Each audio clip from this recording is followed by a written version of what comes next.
धीरे धीरे धीरे धीरे बहू ने अपने सास ससुर की सेवा करना चालू करी। सास ससुर प्रदोष का व्रत करने जाए, सास ससुर नर्मदा जी के तट पर शिवलिंग का निर्माण करे, निर्माण कर कर एक पत्थर रखें, अगला पत्थर रखें, ऐसे करते करते 8 महीने 9 महीने 1 साल 1.5 साल निकल गया। आज भानुमति की बहू बाहर किसी संत को भोजन देने के लिए गई, पड़ोसन ने देख लिया, आवाज लगाकर बुला लिया, बहू रानी इधर तो आओ, तुम्हें मालूम है तुम्हारे सास ससुर जैसा झूठेला संसार में कोई नहीं होगा। तुम्हें मालूम है तुम्हारे सास ससुर जैसा झूठेला संसार में कोई नहीं होगा। इतने झूठेले हैं, इतने झूठेले हैं कि तेरी जिंदगी बर्बाद कर दी। तेरी जिंदगी? बहू ने पूछा क्या जिंदगी बर्बाद कर दी? उनका कोई बच्चा नहीं है, उनकी कोई औलाद नहीं, उनका कोई लड़का नहीं है और तुझे बहू बना कर लिया है। भानुमति की बहू ने कहा ऐसा नहीं हो सकता। अब तो उसके दिमाग में धीरे धीरे स्लो पॉइजन जाने लगा। उसको लगने लगा कि हो सकता है दिख नहीं रहे, 1 साल हो गया, 1.5 साल हो गया।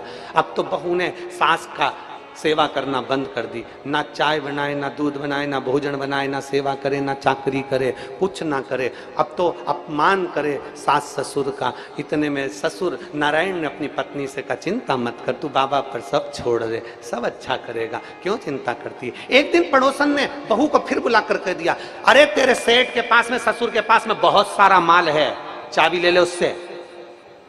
बहू ने जिद कर कर चाबी मांग ली।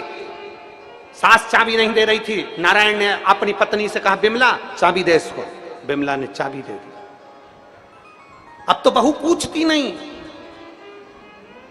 प्रदोष का दिन आ गया, नर्मदा जी के घाट पर चल दिए बूढ़े पति पत्नी दोनों।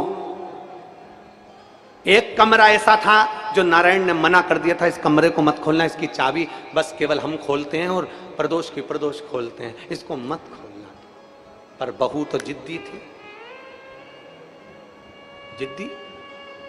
जैसे ही सास ससुर निकलने चालू हुए, प्रदोष के लिए सास ससुर निकलना चालू हुए, और आज सास ससुर भूल गए कि नर्मदा जी के तट से में जो कंकर लेकर जाता था, जो रखता था, अगला कंकर लाता था।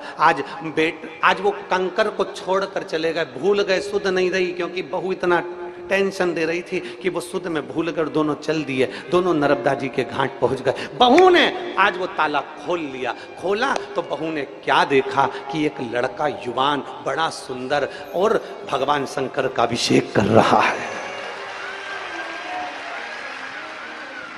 भगवान शिव का अभिषेक कर रहा है। शिव का अभिषेक। पत्नी खुश हो गई, पूछ लिया तुम कौन हो? कहा मैं सेठ जी का बेटा, काशी रहता था और आज ही आया हूं। तो माता पिता मुझे बंद कर कर चले गए थे कि तू सेवा करना, हम प्रदोष कर कर आते हैं। सेवा। पत्नी की आंख से आंसू बहने लगा, मैंने अपने सास ससुर की बात नहीं मानी। पड़ोसन कहती थी कि उनकी तो औलाद नहीं है, फिर ये औलाद कैसे हो गई?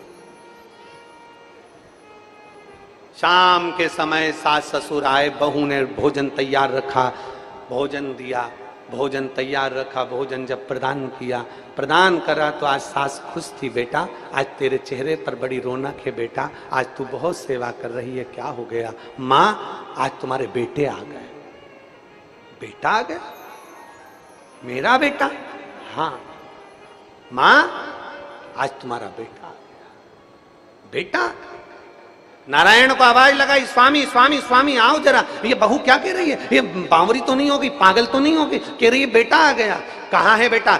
जब जैसे ही दरवाजा खोला, खोलते से क्या देखा कि उसमें एक बेटा बैठा था। माँ बिमला ने अंदर जाकर उस बालक से पूछा बेटा तुम कौन हो? बालक कहता है माँ तो प्रदोष पर जाती थी, एक कंकर उठाकर लाती थी, वो कंकर साधारण नहीं तो अपना बेटा समझकर लाती थी, इसलिए महादेव ने मुझे तेरा पुत्र बनाकर भेजा है। हमसे लोग कहते हैं सियोर के कंकर का क्या महत्व है? तुमने दुनिया भर में कंकर की पूजन करवाना चालू कर दी। क्या मंदिर कम पड़ रहे थे जो कंकर की पूजन कराई? ये बाबा ओमकारेश्वर के तट की भूमि की वो कथा है कि कंकर भी शंकर बनकर प्रकट हो जाता है, वो कंकर कहलाता है। एक कंकर में जिसने शंकर को देखा है, एक कंकर में जो शंकर को नजर कर लेता है, एक कंकर में जो शिव की स्तुति कर लेता है, एक कंकर में जो शंकर को प्रतिबिंब देख लेता है, वो कंकर भी एक दिन बेटा बनकर साथ दे जाता है। तुम कुबेरेश्वर धाम का कंकर लाते हो, तुम कुबेरेश्वर धाम का रुद्राक्ष लाते हो, तुम नर्मदा माई का कंकर शंकर कहलाता है, उसका एक कंकर भी अगर हमारे प्रतिबिंब में, हमारे स्वरूप में, हमारे आनंद में रहता है, वो हमारी जिंदगी की सार्थकता सिद्ध करता है। बेटा आप कहा, मां तू रोज हर प्रदोष पर कंकर लाती थी, आज प्रदोष का कंकर लेकर नहीं गई, वो कंकर ही शंकर ने मुझे प्रेरणा देकर भेजा है। मैं तेरा बेटा हूं मां, तू चिंता मत कर, पूरी जिंदगी तेरा निर्वाह करूंगा, क्योंकि तूने प्रदोष का व्रत करा और प्रदोष के दिन शिव जी का अभिषेक करा, मैं तेरा बेटा बनकर निभाऊंगा।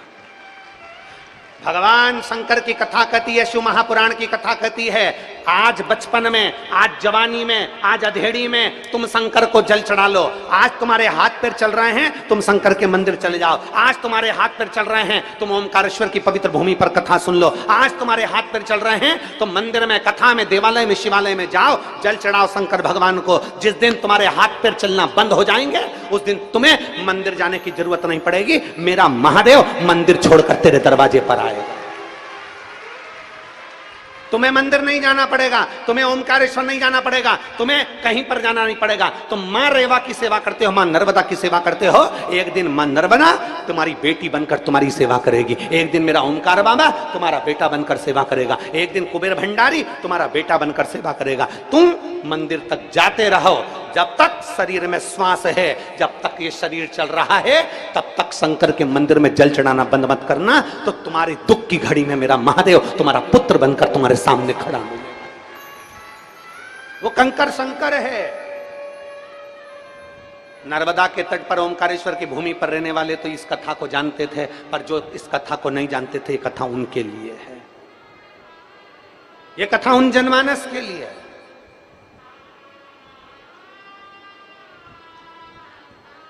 एक आपका भरोसा, एक आपका विश्वास, एक आपकी दृढ़ता, एक आपकी लगन भगवान शंकर के प्रति जितनी तुम्हारी लगन होती है, भगवान शिव के प्रति जितना तुम्हारा प्रेम होता है, भगवान शिव के प्रति जितनी तुम्हारी लगन होती है, शिव उतने तुम्हारे करीब में आते हैं। शंकर क्या है? कोई तुमसे पूछे शंकर की परिभाषा बताओ, शिव की परिभाषा बताओ, शंकर की परिभाषा बताओ, उनको परिभाषा बता देना कि शंकर विश्वास है। तू विश्वास रखकर शिव के मंदिर जाएगा तो तुझे 20 साल में भी औलाद हो सकती है। तू शंकर के मंदिर जाएगा तो मेरा महादेव सारे दुख मिटा सकता है। एक